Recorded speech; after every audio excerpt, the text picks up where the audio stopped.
Hello, everybody, and welcome to Atheist Sunday School, your one-stop shop for everything Atheist Sunday and school. And boy, do we have a show for you today. Today we are covering Isaiah chapters 32 through 35.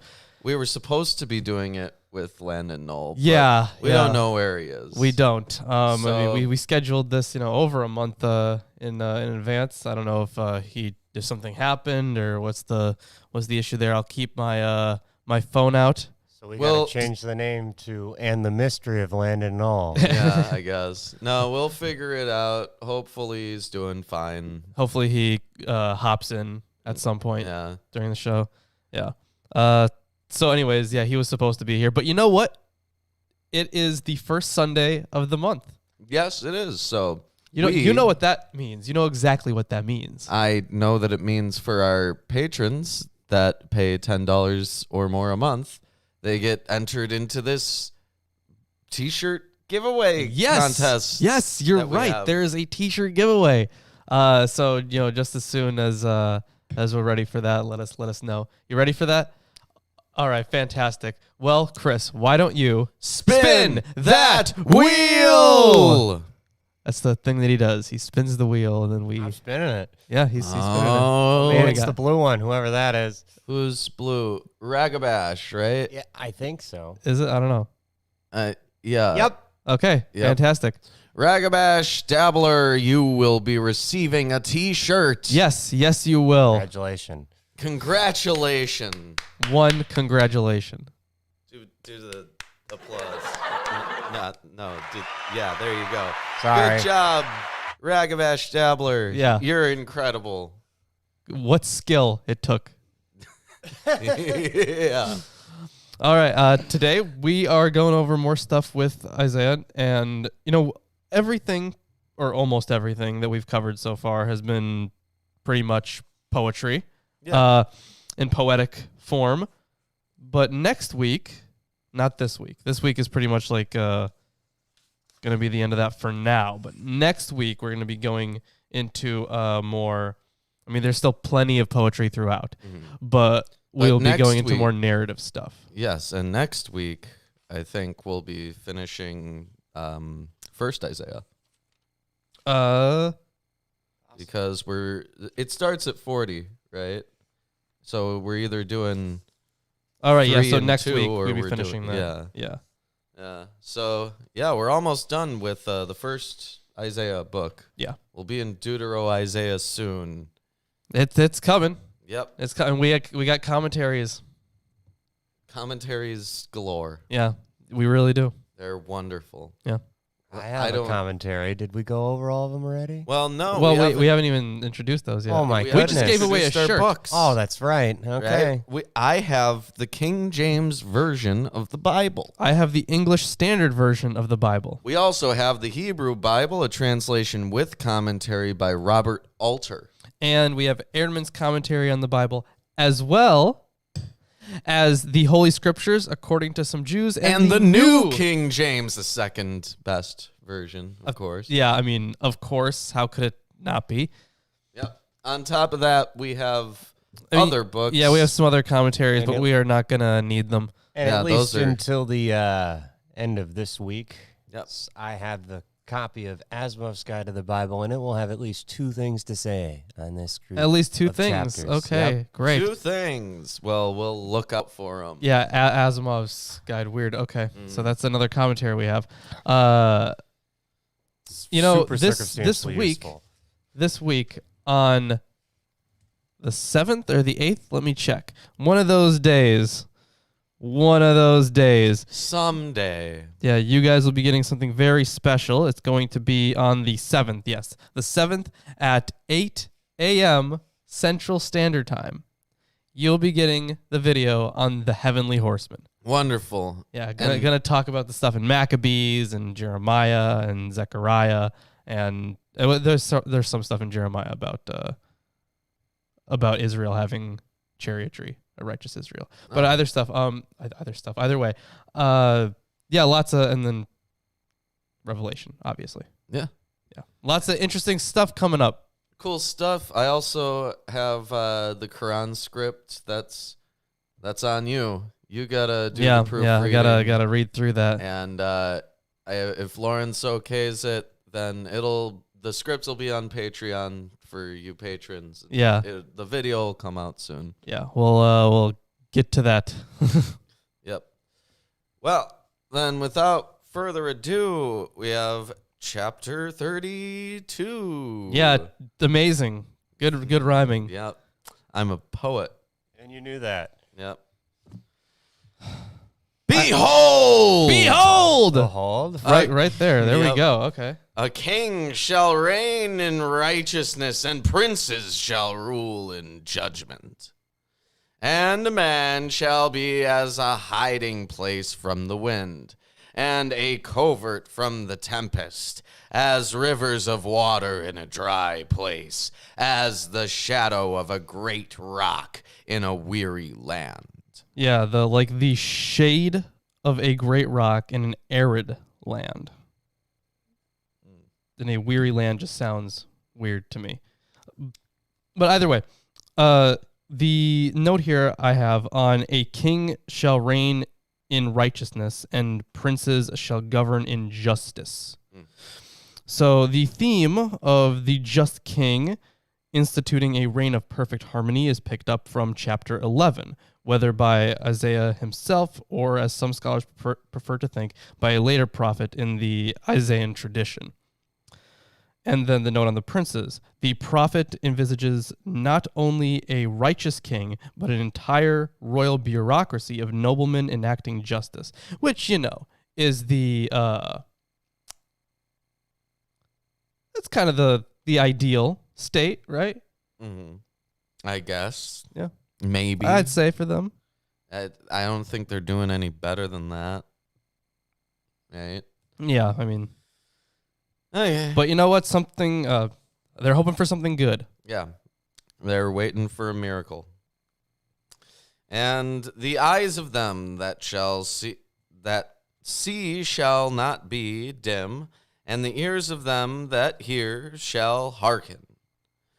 The heart also of the rash shall understand knowledge, and the tongue of the stammerers shall be ready to speak plainly. Ooh, like Moses, right? They shall be ready to speak, or they shall speak eloquence. Right. That's why you had Aaron, because he couldn't do that. Yeah, Aaron was a much better talker. Yeah.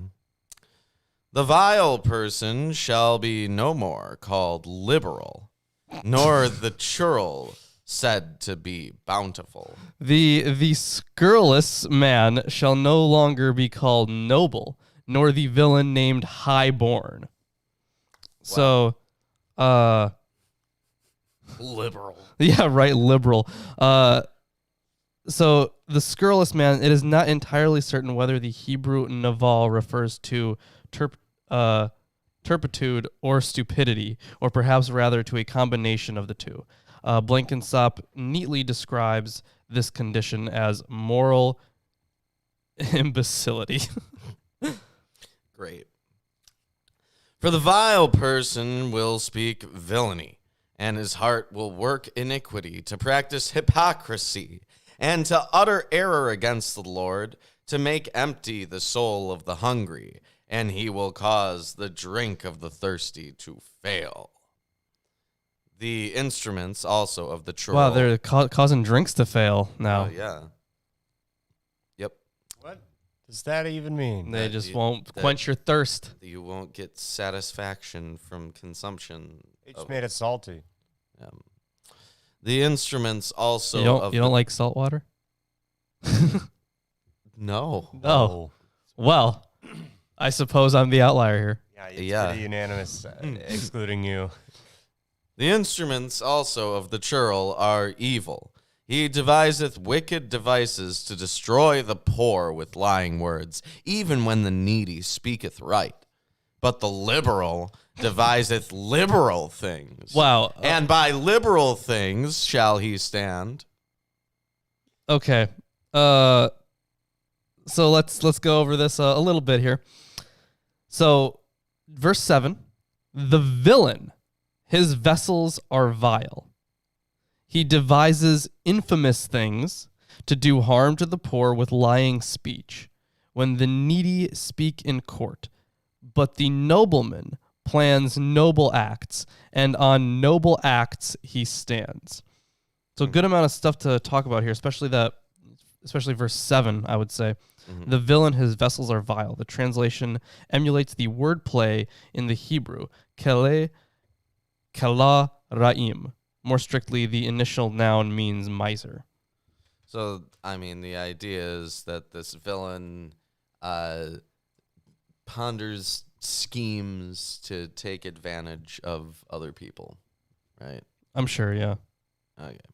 So, but so the liberals here, And are apparently noblemen. he would be kind of a higher up, right? Because they're talking about him being in court. Yeah. Rise up, ye women that are at ease. Hear my voice, ye careless daughters.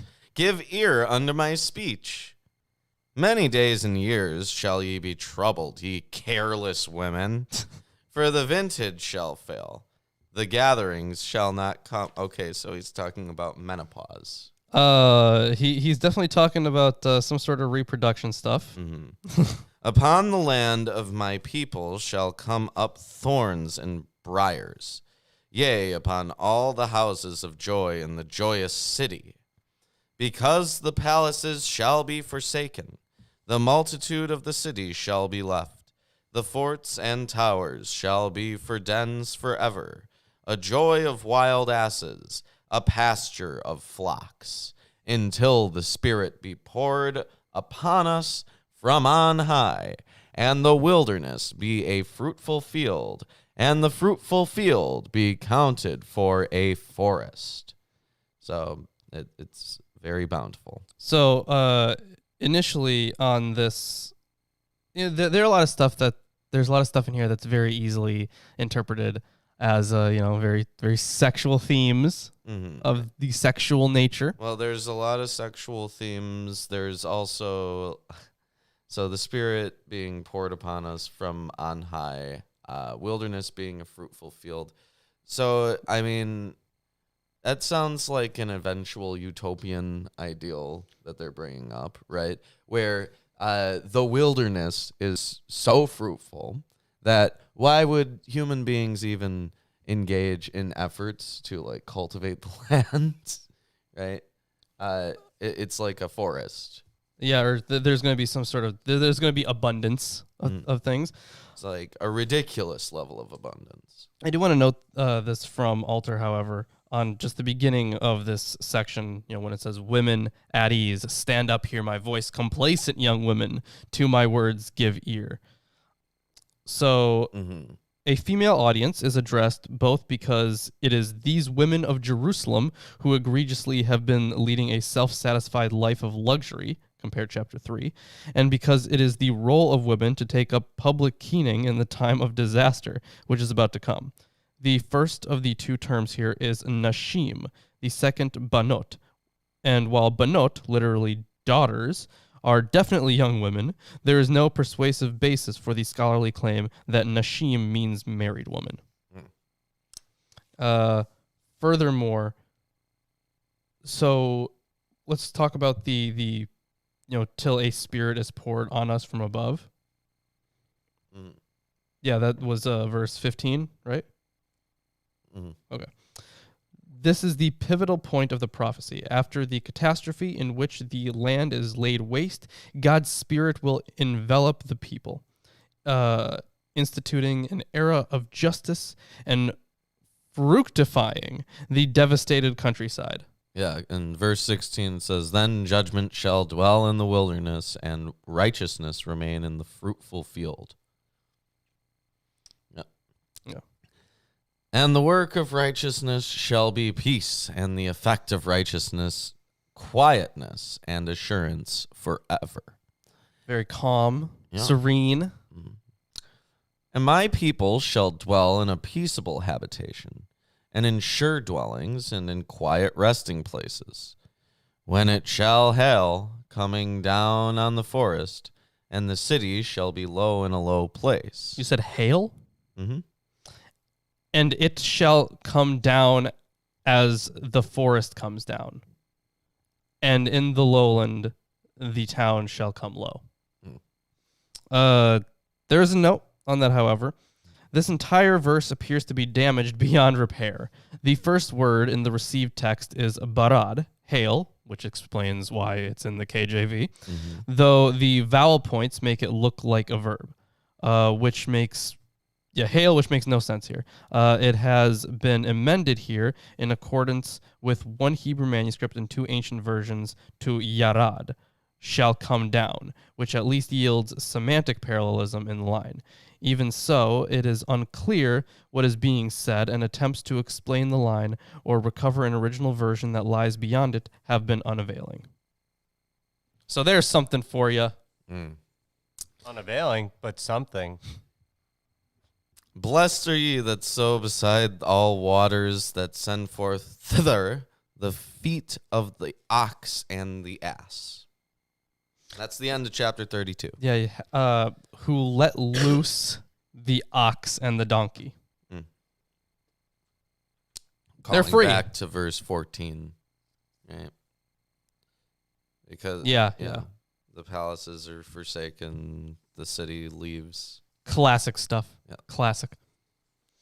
But we can hop into the next chapter then, shall we? Yeah, let's go ahead and do that. If you're enjoying the stream so far, give us a like, comment, subscribe, share it with your friends, family, neighbors, people in churches, people in mosques, people in synagogues, Other atheists. People in other temples. Yeah, whatever you call, I don't know, Zen centers, like meditation, retreats, singularities. Send this to your friends who Just run throw monasteries. it at temples. You know, you're fine. Yeah, monasteries. There you go. If they run a monastery, we want them in our chat. Yeah, that's exactly what we're looking for. All right, Yep. Let's hop into the next chapter here, chapter ahead. 33. Yep. Yeah. Ah, you destroyer, who yourself have not been destroyed, you traitor, whom none has betrayed. When you have ceased to destroy, you will be destroyed. And when you have finished betraying, they will betray you. So some scholars take this verse to be the conclusion of the prophecy that runs to the end of chapter 32, but it may be an isolated fragment. The plunderer could refer to the Assyrian invader, whose destruction is prophesied in verses 10 through 13. Yeah, I mean, it would... Pretty much any invader, any destroyer, this would be suggesting that they would be gone as soon as they have arrived. Yeah, and it's supposed to be Assyria. The mysterious destroyer and traitor was probably Assyria in Isaiah's time. Like the enemy in Isaiah 21, however, it was in fact the current manifestation of wrath and chaos, which threatened to destroy the created order. Oh, man, she goes into the fallen angels. Of course she does. Yeah. Favorite thing. Oh, her whole spiel again? Though there's a bit earlier on here. It says in general about this chapter, often described as a prophetic liturgy, Isaiah 33 is complex and full of allusions to the practices of the temple in Isaiah's time. The key to understanding is verse 24, which we'll get to. It assures that atonement is made, iniquity is forgiven. Everything that precedes relates to the Great Atonement ritual, which repaired the bonds of the cosmic covenant, restored creation, and ensured the security of Zion. When the covenant bonds were fractured, protection was gone, and the created order exposed to the wrath. This is vividly illustrated in the account of Aaron making atonement in Numbers 16, 41 through 48, to stop the wrath of the Lord against his people. The Targum of Isaiah remembered this as the original context and meaning for the passage, as can be seen from some of its otherwise inexplicable renderings. O Lord, be gracious to us. We wait for you. Be our arm every morning, our salvation in the time of trouble. So Be our arm every morning, just help them get through the day or something. So some scholars take this. Get up. So some scholars say that this is a psalm of supplication formula, but Alter says that what follows is like not. Okay. It's psalm of supplication. At the tumultuous noise, peoples flee. When you lift yourself up, nations are scattered, and your spoil is gathered at the caterpillar gathers. As the caterpillar gathers. That's different. Yeah. As locusts sleep, it is leapt upon. The Lord is exalted, for he dwells on high. He will fill Zion with justice and righteousness, and he will be the stability of your times. Stability of your times, abundance of salvation, wisdom, and knowledge. The fear of the Lord is Zion's treasure. So what you've just read summarizes this passage as a whole. So these are the themes that will pop up throughout this chapter. Yeah, and I have a textual note on Zion, actually. So, yeah, the fear of the Lord is Zion's treasure. Alter just says fear of the Lord, that is his treasure. Yeah, that is the textual note, his instead of Zion's. Mm-hmm. He doesn't comment on it in here. Gotcha. Okay. Behold! Behold! Their heroes cry in the streets. The envoys of peace weep bitterly. Oh, man. So... I love that. So, first of all, 7 through 9 are similar to 24, 4 through 8, and indicate that here, as there, the treaty which has been broken is the cosmic covenant, not a political treaty. And the natural order is dying. The figures... You said a 24, 4 through 8? Yeah. Okay. The figures in 7 through 8 are the heavenly actors in the drama. Death spirits. This is how Jewish Midrash understands them. Angels of peace. The oaths. Okay, so this is stuff we run into later on in this section. But here it says, look, the Areolites screamed in the streets. Messengers of peace wept bitterly. The Areolites? Yeah, the Areolites. He says, while some commentators understand this as a term for messengers, it probably designates Jerusalemites, as in 29:1. The screaming and weeping followed in the next verse with the evocation of the desolate countryside reflects a moment where Jerusalem is sorely threatened by besiegers, and the best candidate for such a moment would be Sennacherib's assault on the city in 701 BCE. That would make sense, yeah. In that case, the one who has broken the treaty in the next verse would be Sennacherib. So Alter interprets this as a political thing about Sennacherib, whereas this author interprets it as a metaphorical retelling of a ritual to reaffirm the cosmic covenant. Yeah. Which both are reasonable assertions because there definitely are atonement, like the Day of Atonement, Sure. Yom Kippur, right? Yeah. And one might say then that in atonement they are reaffirming their covenant. Why else would they atone? Right? Sure. So For fun. yeah, but Let's go atone right now. It's so fun. so there's two possible implications here. Let's figure out which one's true through these next two verses. Well, at the very beginning, it sounded more like war stuff. Mm-hmm. And then going on, it sounded more like war stuff, especially nations being scattered and people fleeing. And then we went on to... Okay, so verses 5 and 6, you'll fill Zion with justice and righteousness, and then it talks about stability, salvation, wisdom, knowledge. See, but this is kind of like notes that as a separate section altogether. Yeah, but I guess I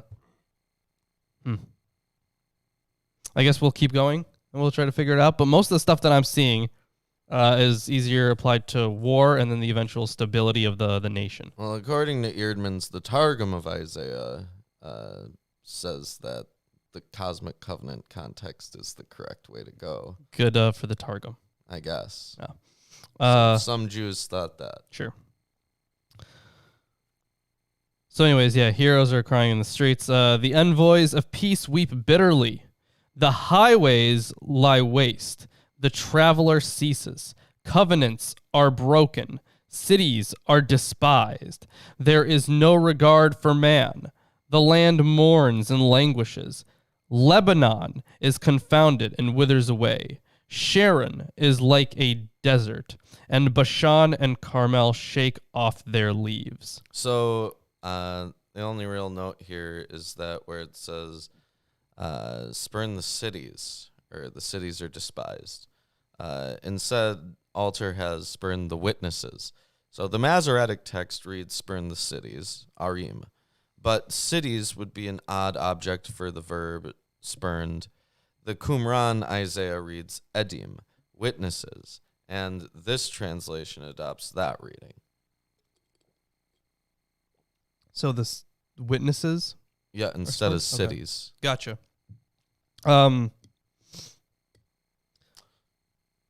Though one would think cities because it then goes on to reference a bunch nations. Of places, yeah.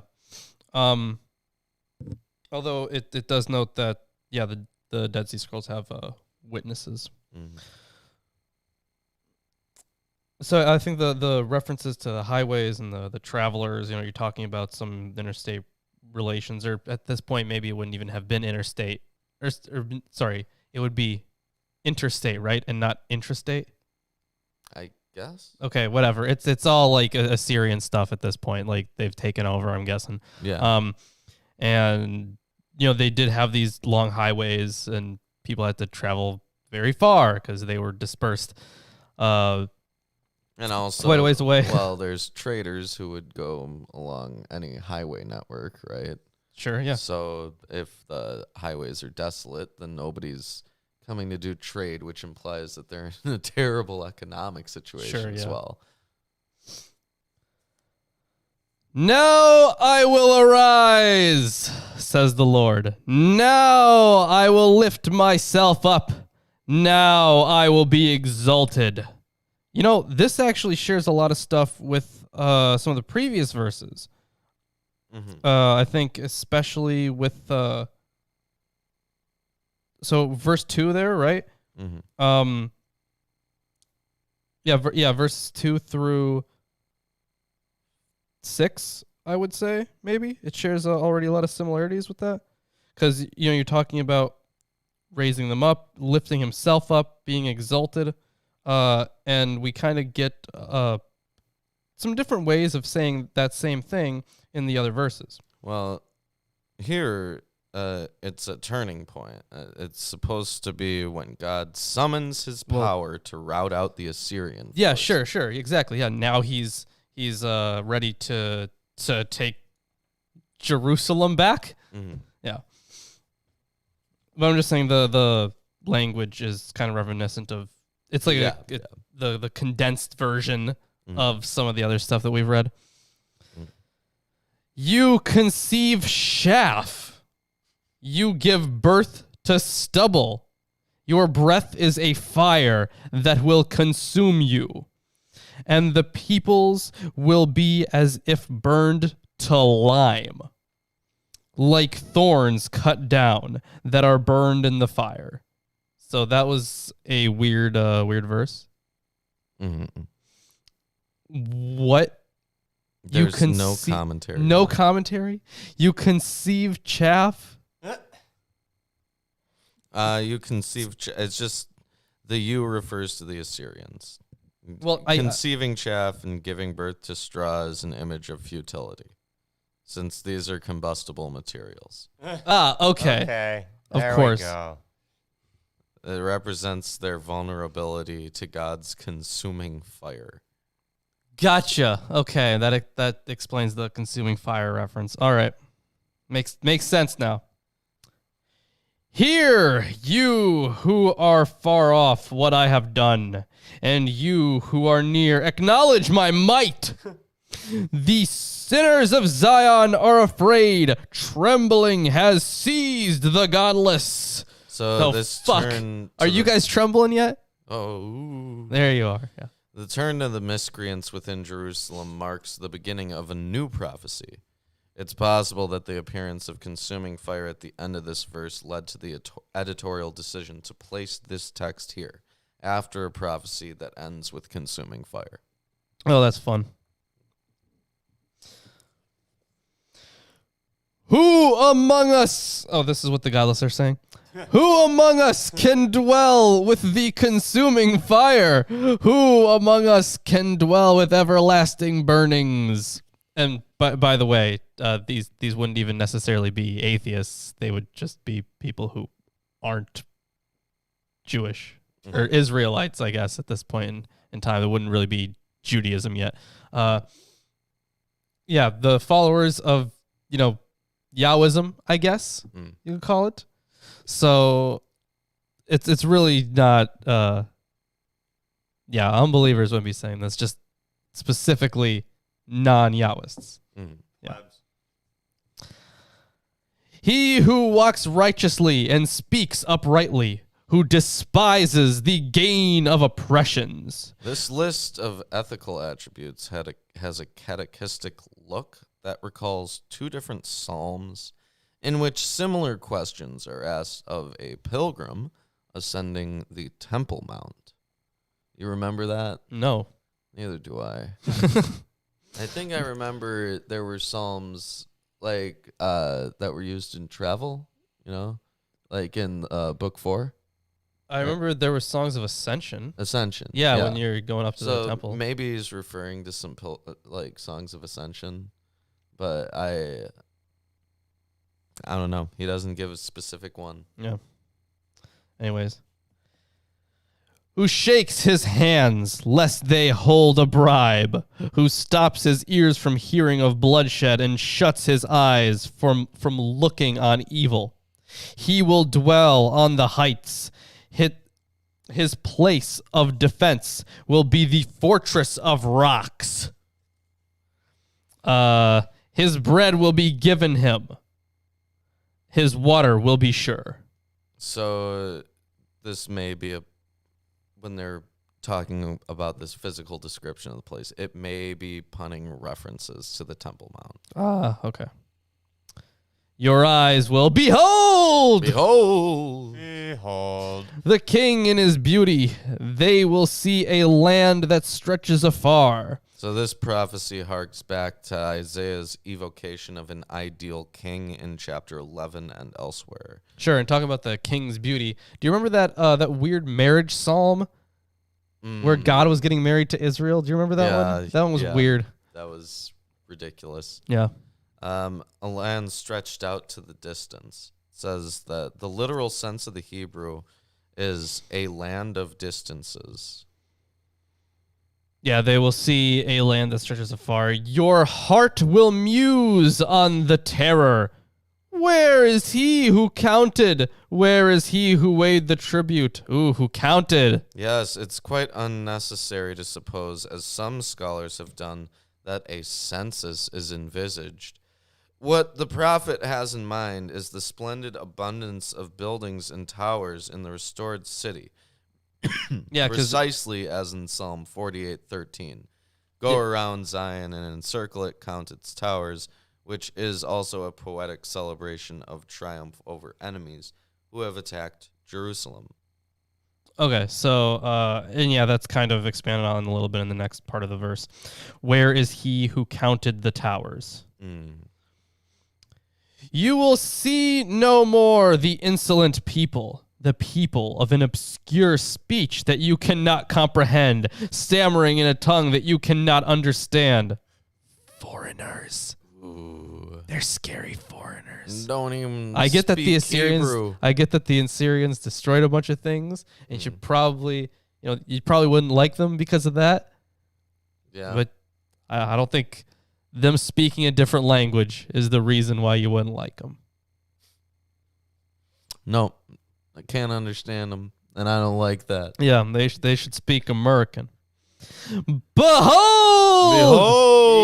Behold. Zion, the city of our appointed feasts. Your eyes will see Jerusalem, an untroubled habitation, an immovable tent, whose stakes will never be plucked up, nor will any of its cords be broken.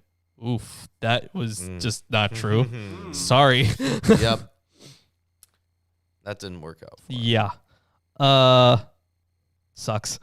But yeah, the whole tent thing. Yeah. Yeah. So obviously even tabernacle language. Jerusalem's built up with stone houses. The traditional equation between tent and habitation Tabernacle. is so strong that it can be introduced here, albeit with the pointed emphasis that this tent is as solid and permanent as a building. Amazing. Why is it a tent?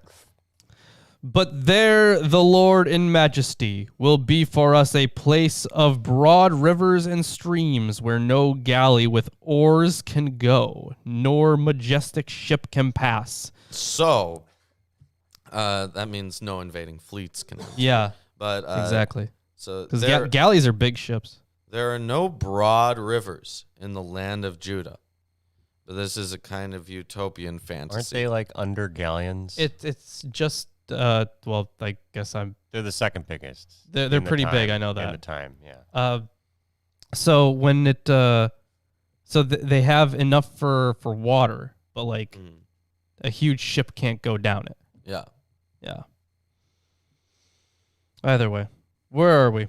Something about the boats. For the Lord is our judge. The Lord is our lawgiver. The Lord is our king. He will save us. So this is, they're talking about him being the king and him saving them.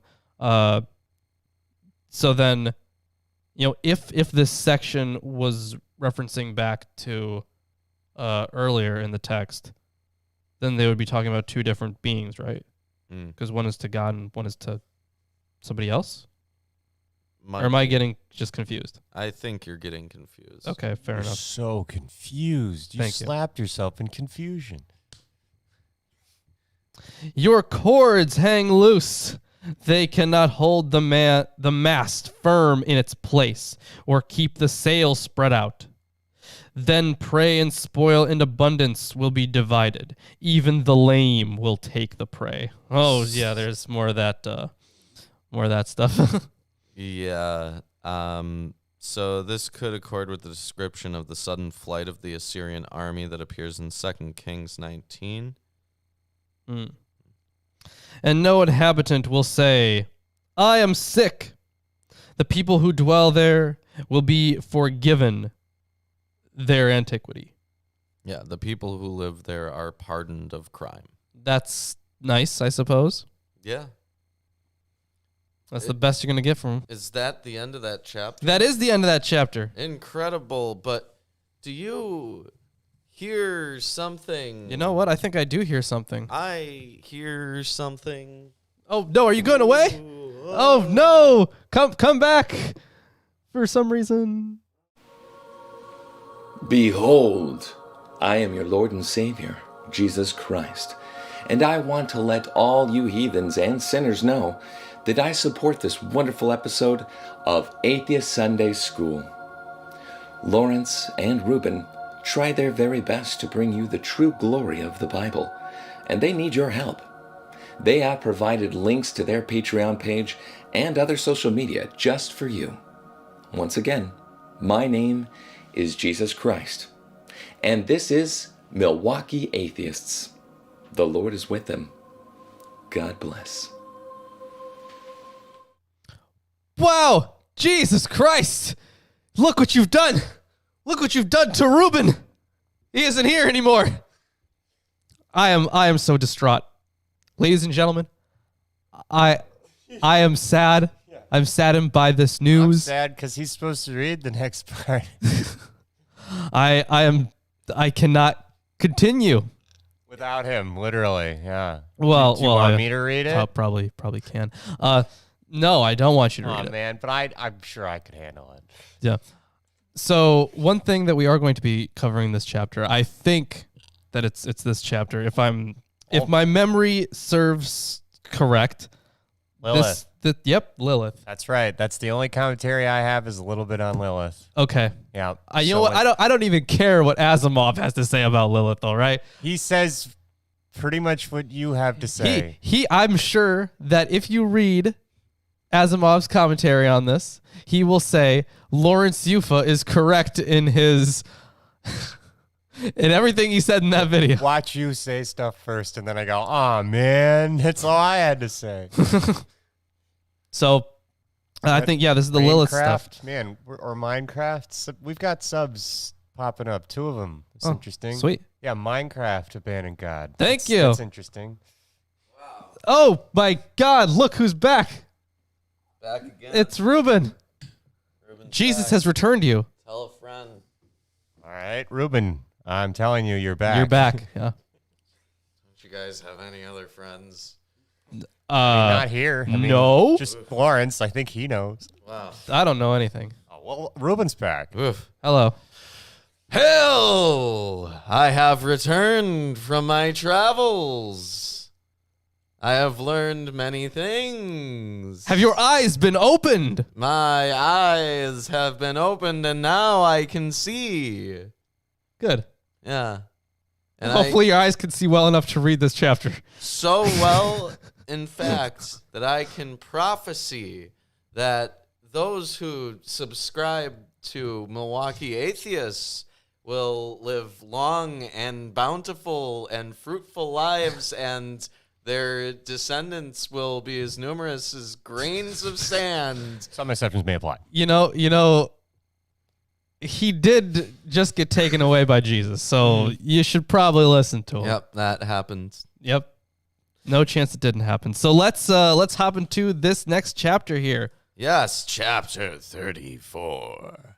Come near, ye nations, to hear, and hearken, ye people. Let the earth hear, and all that is therein, the world, and all things that come forth of it. For the indignation of the Lord is upon all nations, and his fury upon all their armies.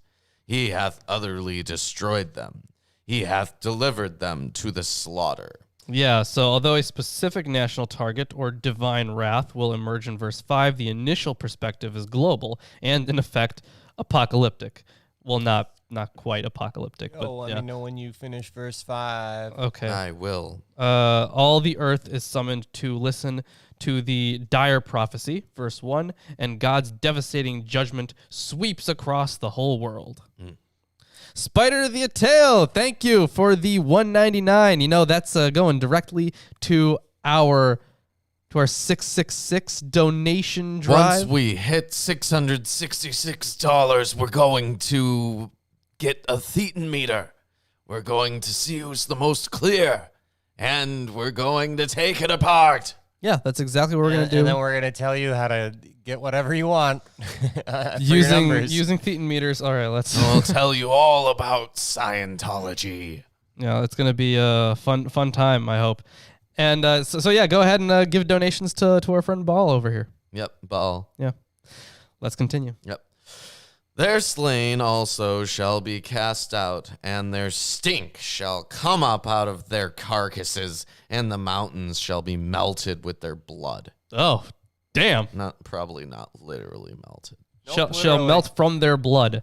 Their blood is so hot, I guess. Oh, that's some hot blood. Oh, here it is. Okay, so other translations render the verb as be drenched or flow, but it is worth retaining the literal sense of the Hebrew, which constitutes a strong hyperbole. The tide of blood, vast and corrosive, will melt the mountains. It's not really melting. Let's just get that clear. If it erodes the mountains, it's not melting. Yes. I don't know, man. Melting is something else. Shut up. Let's go. Okay. And all the hosts of heaven shall be dissolved, and the heavens shall be rolled together as a scroll. So, And all their hosts shall fall down, as the leaf falleth off from the vine, and as a falling fig from the fig tree. all right, let's talk about that a little bit. So you have the host of heaven, right? Mm. All the heavens array shall molder, and like a scroll, the heavens roll up.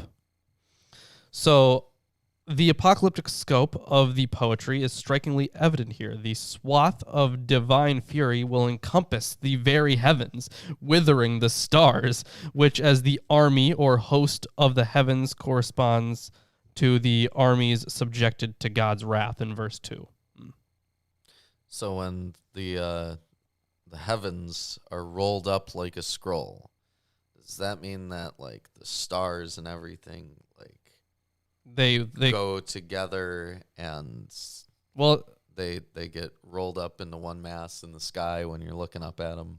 kinda. So yeah, and all their array shall wither, as the leaf withers on the vine. The agricultural simile brings the distant and seemingly unassailable stars down to the familiar reality of transient things on earth. Well, in KJV it says all their hosts shall fall down as the leaf falleth from the vine, right? Oh, okay. So yeah. When in an ancient Near East conception of shooting stars, right? Well, You might think that that's literally a star that's falling down, right?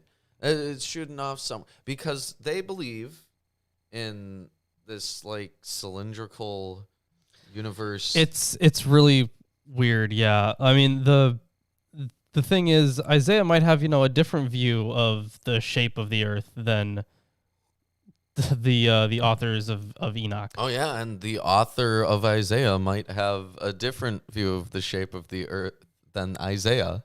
Also, yes. If there was an Isaiah. Was there a historic Isaiah, Lawrence? I'm sure there probably was. I mean, they're attributing stuff to this guy for some reason.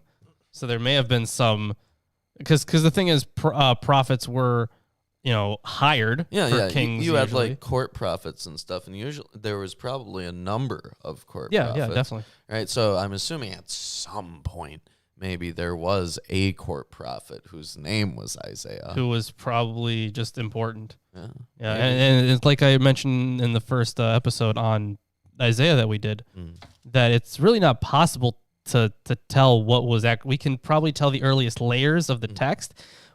We could possibly get to that, but we have no idea how much of that would have been Isaiah's actual words, if any. Yeah. No, I mean, they're talking a lot about nations being destroyed, like armies and stuff. Yeah.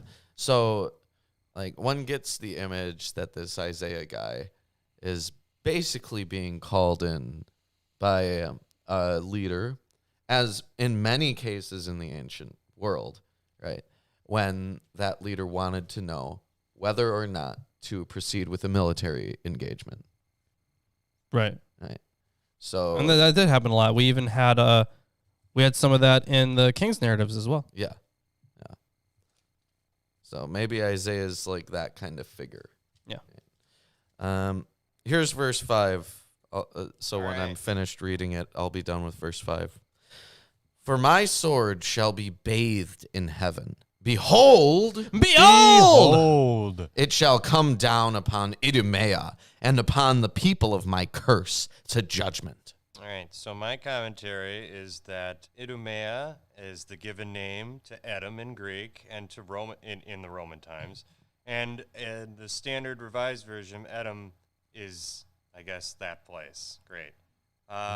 Here again. Want to talk right into the mic? Oh, I'm sorry. Yeah. Am I not getting it in the mic? It's barely there. Barely there. Oh, my bad.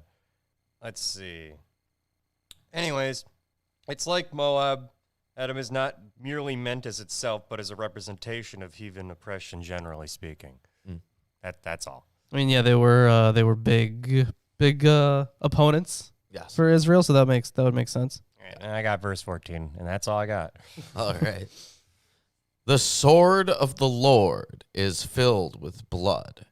It is made fat with fatness, and with the blood of lambs and goats, with the fat of the kidneys of rams. For the Lord hath a sacrifice in Bozrah, and a great slaughter in the land of Idumea. Yeah, Bozrah is a prominent Edomite city. Yeah, so the Lord's sword is covered with blood, greased with soot. That's the word he has here. Soot? No, well, it's spelled S-U-E-T. Suit. That's what I think. I think it's soot. Yeah, from the blood of sheep and he-goats, from the soot of kidneys of rams. Because of all the sacrifices that have been made to him. Oh yeah, absolutely. So in the poetic equivalent of a cinematic faux, I don't even know what this is, faux record. What is a record? R-A-C-C-O-R-D. I have no idea. Nope. Okay, no idea what that is. The verse that appears to begin with the sacrifice of sheep and he-goats now converts them into a metaphor for the slaughter of the Edomites. Yeah, I'm not sure what he's referencing there, but I do get the metaphor. Yeah. The change there, Yeah. from literal to not. Okay. Now we get a great KJV verse. Okay. And the unicorns shall come down with them, and the bullocks with the bulls, and their land shall be soaked with blood, and their dust made fat with fatness. Yeah, so all these enemy places are just being soaked with blood. Fucking unicorns, All right, man. Incredible. Yeah, it does. You better have The KJV does say unicorns. That better is have a shout out to the unicorns in your Heavenly Horseman video. no. Wow, you really? Yeah, really. Well, I mean, come on. While the general sense of a massacre is clear, the formulation of this whole verse is rather opaque. The verb come down sounds odd. The reference of with them, the Edomites, perhaps, is uncertain. And given that the prophet has moved on from slaughtered animals to slaughtered Edomites, it is puzzling that he should revert here to animals. It's oxen, by the way. And wild oxen shall come down with them. Unicorns, not wild oxen. Wild KJV oxen. is correct. Yo, those unicorns, course. they're Literal- dual-wielding horns. But Yeah. the thing, it would have meant something else.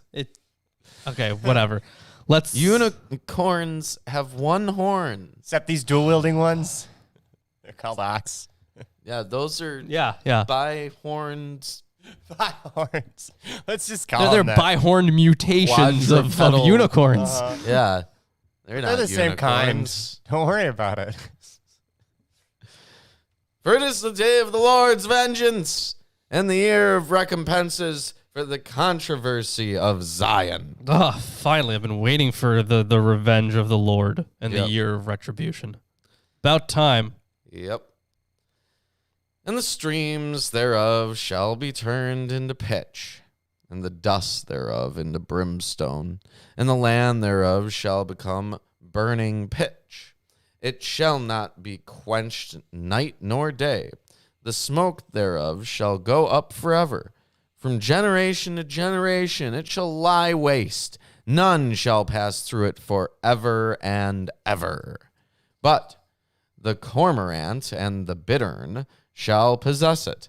The owl also and the raven shall dwell in it, and he shall stretch out upon it the line of confusion and the stones of emptiness.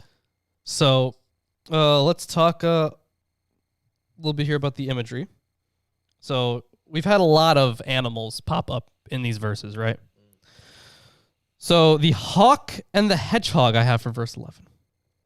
Yeah, the hawk and the hedgehog shall take hold of it, and the owl and the raven shall dwell there. So, in this verse and in verses 13 through 15, the only animals that can be identified confidently are the jackals and ostriches of verse 13. And the screech owl. Oh, so we'll get to that. Oh, good. I guess you got that covered. Darn. Yeah.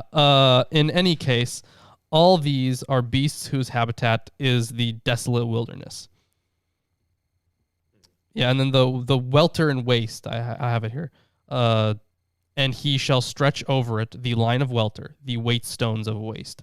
The invocation of the welter and waste, tohu wabohu, of Genesis 1:2, is pointed. An activity of building will be undertaken, but with the aim of irreversible destruction, restoring this land to the condition of primordial chaos. Wow. There's more coming up. Yeah, there is. They shall call the nobles thereof to the kingdom, but none shall be there. And all her princes shall be nothing. And thorns shall come up in her palaces, nettles and brambles in the fortresses thereof. And it shall be a habitation of dragons and a court for owls. That was verse 13, right? Yeah. Okay. And thorns shall spring up in her citadels, in her fortresses nettle and briars, and it shall turn into an abode of jackals, a courtyard of ostriches. Dragons. Dragons and unicorns. These are animals which exist. Just a kind of animal. Yep. They're kinds. There's the dragon kind. Yeah, obviously. There's the dragon unicorn kind. Yeah. So this translation, the ostriches thing, reads Hataser, courtyard, for the Masoretic Hatsir, grass. In this sense, it becomes an effective irony. A palace would have a courtyard now.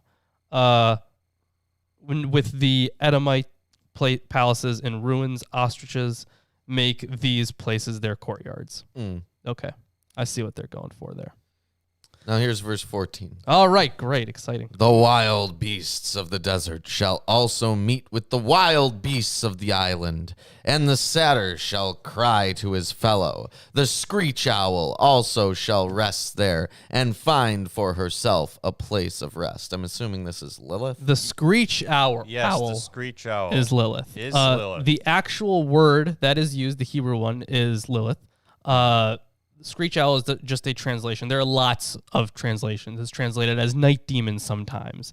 It's translated like in a whole bunch of ways.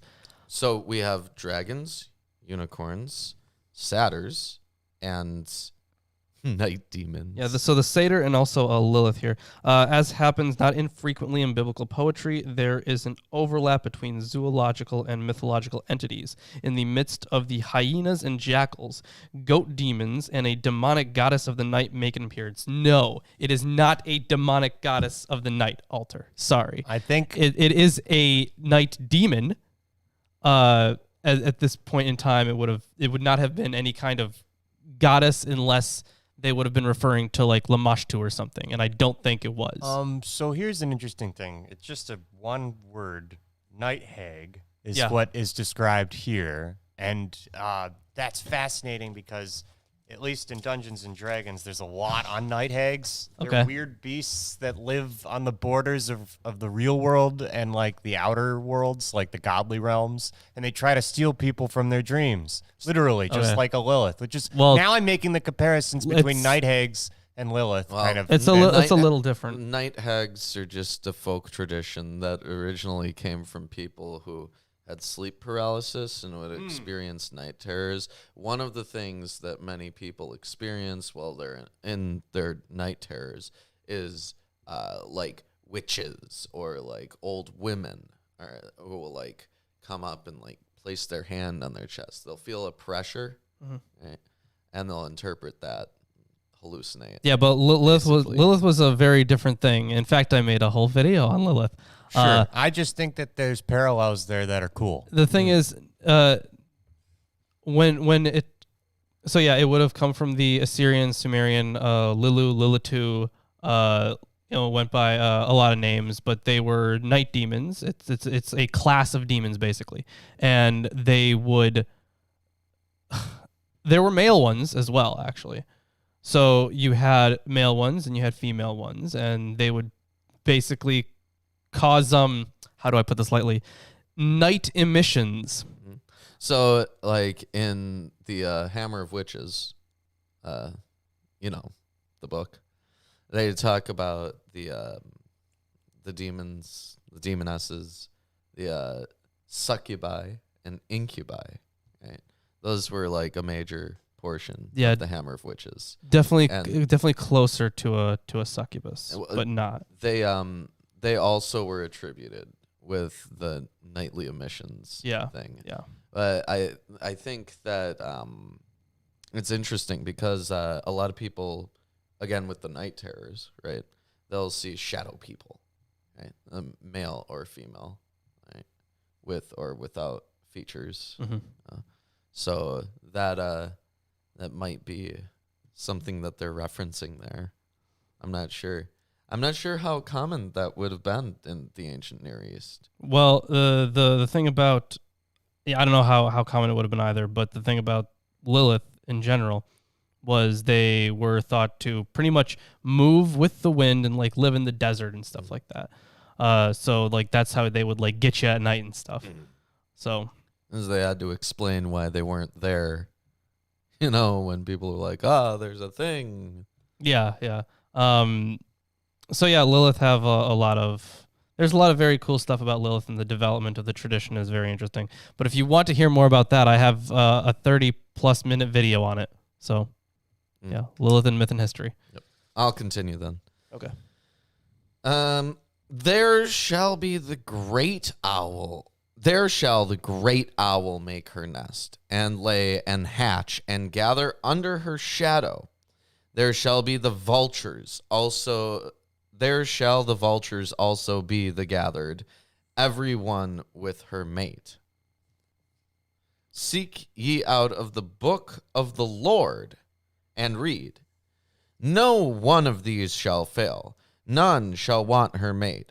For my mouth it hath commanded, and his spirit it hath gathered them. Yeah, so inquire of the Lord's book and read. Not one of these is absent. Not one has missed its mate. Kind of continuing with the all the animals that were just talked about. So the most plausible reference about the Lord's book, given the context of this prophecy, is to neither a celestial book nor a canonical text, but the prophecy itself, which, after all, is presented to its audience as the Word of God. And on not being absent, all having their mates, these must be, and that's in quotations, so it must be the noxious beasts listed in the preceding catastrophe, sure. Every one of them will appear on the site of desolation where Edom once stood. Every one will have its feral mate. The absolute fulfillment of the prophecy of the beasts in turn implies that every item in the prophecy of destruction set down in God's book will surely come about. And that actually makes sense, especially with Lilith, because you think about those desolate lands that Lilith are supposed to live in. So, yeah. And I was watching some debates with some Christians. Okay. They were like a watch party? Something like that.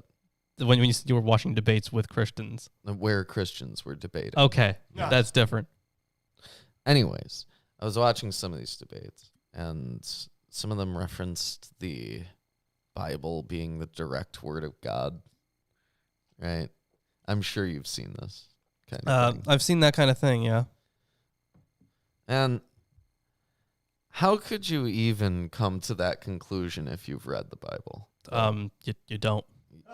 It's not. Some people can say it's inspired or something, but there's absolutely no way it's the direct word of God. Right.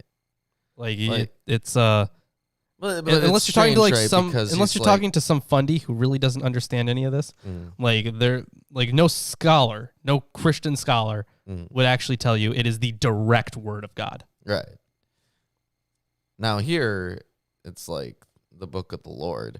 Now if he's referring to his own speech. The stark contrast between us, take all the good stuff about the Bible, right? Take some stuff Jesus said, and then compare it to Ecclesiastes. Very different. Yeah. Don't you dare tell me direct different. word of God. My different ass. gods. Even. That's my argument. Completely different gods. Okay. Fair enough. In fact, I don't think there's really much that, the God that they talk about. I'll just open to a random part. I mean, he right? says stuff. Acts. He says plenty of stuff. Here's some part that they say, right? It's red, so That's it's stuff from Jesus is saying. right? So that's the word of God, right? But this stuff, It depends on your Christology. yeah, I'm sure. Anyways, Christaholics, addicted to Christahol. but yeah, that's my position. Completely different gods between books, even within the Old Testament. Different features, not similar. Quite a lot of it. Yeah. Yeah, Let's continue. yeah. Well, there's only like one verse here. Yeah. Right. And he hath cast the lot for them, and his hand hath divided it unto them by line. They shall possess it forever. From generation to generation shall they dwell therein. So, casting lots, very big thing. The whole, his hand shared it out to them by measuring line. So the effect of the imagery is literally sarcastic, dividing up an inheritance by lot, as in the book of Joshua, measuring out plots of land with a line, are actions appropriate to carefully assigning property for human possession. Here, however, these actions are meant to give everlasting property rights in what once was Edom to all these wild beasts. Okay, so they're gonna own the place, basically. Yeah. Yeah. All right. Yeah. That's that chapter. All right. If There you you're go. enjoying the stream so far, give us a like, comment, share, subscribe. I've been seeing we've been going up and down in like concurrent viewers and stuff, but our subscribers seem to be going up today. They've been Yeah. popping up a lot. Like 3 of them. Yeah. Yeah. Which is Usually during the Quite a show, lot. usually during the show we lose subscribers that's fascinating. Yeah. Well, because we're just horrible. probably yeah, apparently- people are just annoyed by seeing live notifications, right? I suppose. Oh, well. Whoopsie Yeah. floopsie. You don't have to push the bell. You can still sub But you should push the bell. if you want to push the bell. You should push the bell. Now, I was once told by a different YouTuber that Push. pushing that bell is not scary and you don't have to worry about it. I am terrified of pushing the bell in contrast, so I don't know. Be skeptical. That's what I got to say. Okay. A good dose of healthy skepticism about pushing the bell. Yep. How about we hop into chapter 35, the last chapter for the day? Yes. Okay. After the great judgment comes renewal, as in Revelation 21, where the new heavens and the new earth follow upon the great judgment. So too here, centuries earlier, there is the same sequence. Well, yeah, I'm sure they were, a lot of apocalyptic Jews were expecting this kind of new heaven. Yeah. So makes sense. This rebirth. Originally, it probably marked the renewal of nature with autumn rain after the fiery heat of the summer. But in the liturgy of the temple and the vision of the prophet, it has become a picture of the new age after the fiery judgment. The wilderness and the dry land shall be glad. The desert shall rejoice and blossom like the crocus. What the fuck is a crocus? Your favorite kind of plant, probably. The wilderness flower? exalt and bloom like the rose. Ah, okay. So, the desert and the parched land shall rejoice. This prophecy of a transformation of the desert into a lush land of blossoming flowers is a metaphor for the grand restoration of the defeated people of Israel. Yeah, that's what I would think. It's tempting to conclude, in particular because of the image of a highway in the wilderness, verse 8, that this prophecy is the work of 2nd Isaiah. That is not entirely certain. Even though the notion, verse 10, of those ransomed by the Lord returning to Zion on a holy highway is certainly in accord with the language and themes of 2nd Isaiah. For the rose, as with other biblical flora, the identity of this flower is uncertain. Both crocus and asphodel have been proposed. The translation here preserves the equivalent for chavatzelet, used by the King James Version, both here and in the Song of Songs. And in the KJV, Song of Songs. Remember that book? yep, In the KJV, they say rose. Okay. It shall blossom abundantly and rejoice with joy and singing. The glory of Lebanon shall be given to it, the majesty of Carmel and Sharon. They shall see the glory of the Lord, the majesty of our Lord. Man, my version says they shall behold the Lord's glory. I love it. Oh. So these were the cities I held it. that were listed beforehand, right? At what chapter was it back in? We read it today. Was it in 32? Yeah, they just mentioned Carmel. Yeah, they have Carmel, Sharon, Lebanon. Sharon. We already. Oh yeah, it's Lebanon. okay. 33, I think. Yeah, 33. 33:9. That's where it is. Yeah. They talk about Lebanon, Sharon, but Sharon, Bashan is left out. and Carmel. Yeah. Yeah. Bashan is left out.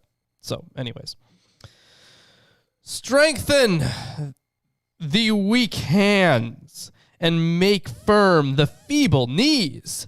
Say to those who have an anxious heart, be strong, fear not.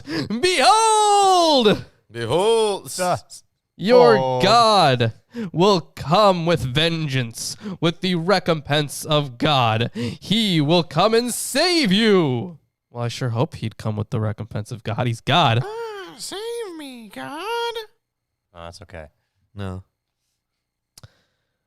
Then the eyes of the blind shall be opened, and the ears of the deaf unstopped. We've had that imagery as well, right? Yeah, that's definitely come up before.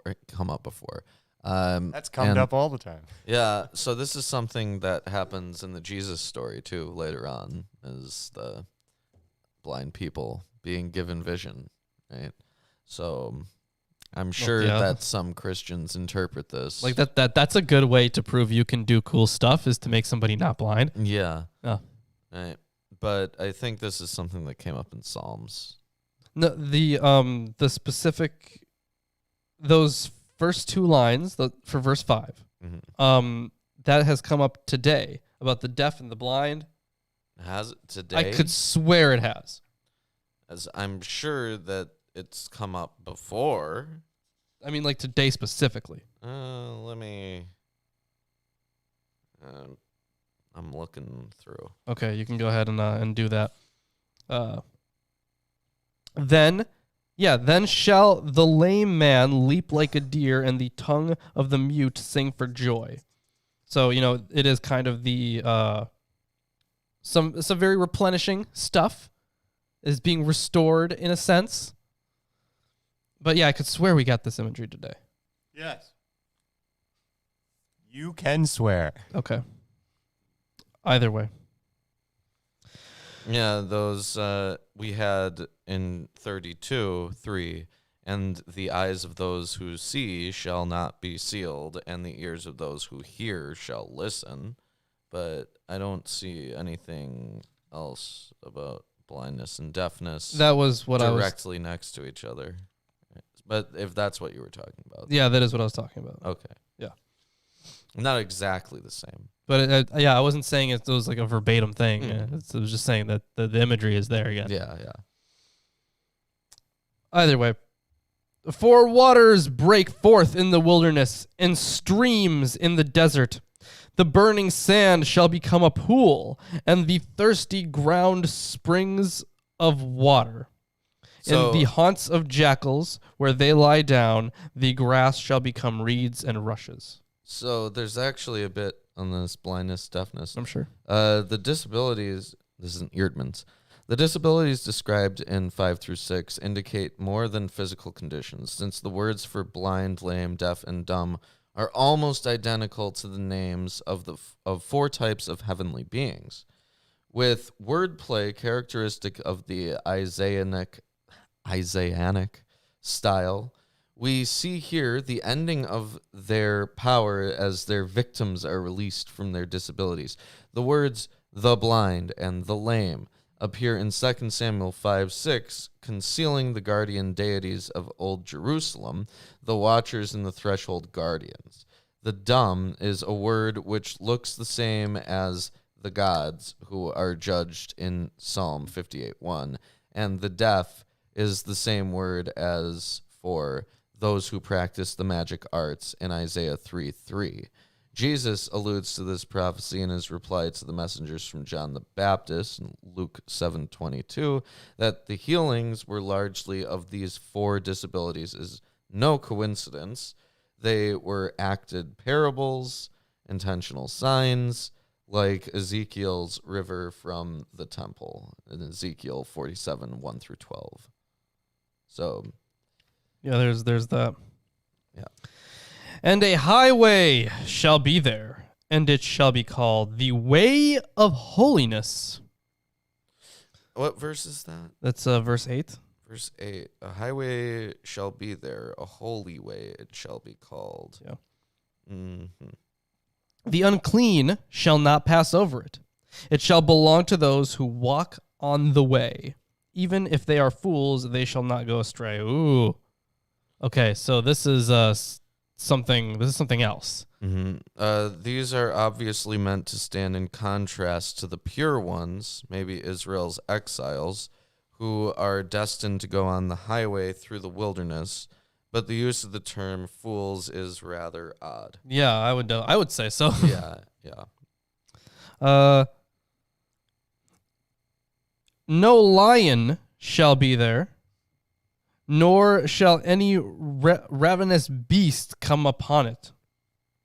They shall not be found there, but the redeemed shall walk there, and the ransomed of the Lord shall return and come to Zion with singing. Everlasting joy shall be upon their heads. So the invocation at the end of this prophecy of glad song and rejoicing marks a clear envelope structure with the beginning in verses 1-2. At the beginning, the desert is filled with glad song because it is blooming. Now at the end, the exiles return to Zion, sing gladly as they walk on the highway through the desert. I'll finish the verse. Everlasting joy shall be upon their heads. They shall obtain gladness and joy, and sorrow and singing shall flee away. Shall flee away. Sorry, and sorrow and sighing shall flee away. That makes more sense. Yes. Because I'm bad at reading, apparently. So that is the end of the chapter, end of chapter 35 there, and that is the end of the reading today. How was that for you? Did you like that? Did you enjoy the chapters today? I like talking about Lilith. That's a fun one. Yeah, that's fun. Yeah. And I liked I mean, making a comparison, at least for the dreams aspect and the night hags and Lilith and the screech owls. That's cool. Yeah, but all those are because they were so unsure of how to exactly translate it. Yeah, they went with a lot of stuff, but Boy, I did think they a get night demon would be better. stuff. well, And yeah, there were a lot of beholds today. a lot of beholds. I'm pretty glad that we're almost done with First Isaiah. Yeah, Because next week we're finishing First Isaiah. yeah, And then we'll be in chapter 40, Deutero Isaiah. yeah, we will. the And week after. we got some commentaries here. Let's don't show we? them the commentary. You know what? Yeah, we'll do that. Give you a little sneak peek. All right, so here are the specifically Deutero Isaiah ones. So this one is from Westerman. Right. Oh, right wow. here. Does that look mostly transparent? Oh, does it? Because of the Still thing, right? visible, Okay, but mostly transparent. gotcha. Okay. Incredible. That's wonderful. I love it. That's good. Okay, Wow. it's still visible. Magic Ghost Book. Yeah, this one is a little bit older. It's from 1966. Yeah, so it is older. But the Hermenia stuff is newer, and it's usually just better anyways. I mean, Hermenia is just top-notch stuff. They even got a picture in there. Yeah, they have pictures, lots of stuff. Hold on. Yeah. Yeah, so here's the book that we're talking about. There's really nothing on the cover. Oh, I just dropped something. No. I don't even know where that was. Fuck it. Got to bookmark. down. I don't even know where it was. I probably didn't need it. Okay. So this one is from 2001. Looks like. By Baltzer. Yeah, it looks like it's from 2001. Can't be 100% sure. There are a lot of dates here. Let me see. Yeah, I think it's 2001. Although that might just be the English. I don't know. English translation, copywritten from 2001. Okay. Scripture quotations are from 1989. That's something else, yeah. Yeah. So, yeah, I guess 2001 is as close as we get. Okay. Yep. Yeah, they're just listing the Bibles that There they're you go. quoting. Okay. Fantastic. So that's what we got going. And lots of interesting stuff we're going to hop into. This is Hermenia. You've seen us use Hermenia probably. It's Yeah. amazing. It's great. We're using it on Jubilees. Yeah, we are. Yep. Anyways, so thank you everyone for joining us. And we got a lot of stuff coming up. Make sure to stay tuned for the 7th, I said, right? Yeah. That's when I think. the Heavenly Horseman video is coming out. And check out the once Lawrence gets through reading that Quran script, that might be up on the Patreon. Yep, it'll be up on Patreon when I do that. So yeah. All right. Thank you everyone for joining us. Let's see, which shilling do we have to do? We do have a Patreon, and someone won a shirt today. So if you would like a chance at winning a shirt every month, Like Ragabash. yeah, like Ragabash, Yeah. you could become a patron. At $10. Yeah. If you donate $1 a month, you can get access to all of our video scripts like the one that I just mentioned. Yeah, and the one that I mentioned. Yeah. For $5 a month, you get Lawrence's book and any other books that we self-publish. Yeah. For $20 a month, I mean, for the moment, you can get in our hangout. Yeah, But- because the events is kind of difficult right now, especially. Yeah. And for $50 a month, you can once a month be on one of our weekly shows. Yeah. So Thanks, Matthew from Barbados. You've been notoriously now, or I guess Well, it's great. honorably mentioned because you've got the most chats. Yeah, no, Thank it's you so it's much. great that you're hopping in the chat. We love it. Let's see what else we got going on. We have a Teespring. If you don't want to risk not getting the shirt, you can just go on our Teespring and get whatever shirt you want.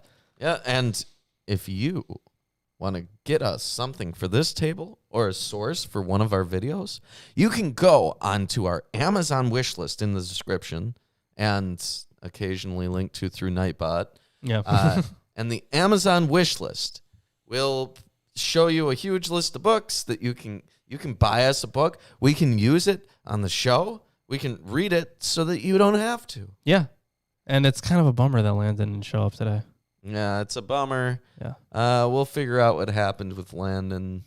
Yeah. Hopefully hope he's all right. always all good. Yeah. We got to figure that out for we next do. time. Maybe he'll be here next time. Yeah. And change the name, obviously. So. We'll see. Yeah, we need to change the name of the video. Yeah. I'll get to that. Because we don't have Landon Nolan here. That's true. Actually, you know what? You can go ahead and just change it now, probably. Yeah. You Change just get rid of with Landon Nolan. Yeah. Don't just add a. No, what are you? Don't. No, don't. He's changing it to without Landon Knoll. Just. There you go. There okay. you go. Now Yeah. save it. Great. Anyways, I mean, I think that's about it. If you want to if you don't have money to throw around, we got Facebook, we got Twitter. Yeah, Lawrence completely runs free. them. Completely free to follow us on there. Yep. And with that being said, we will see you on Friday and Sundays. We'll see you a whole bunch of days. Yeah. We got to get a new thing anyways. gotta This get new sucks. things. All right. Well, we'll see you Friday. guys. Friday we'll be there.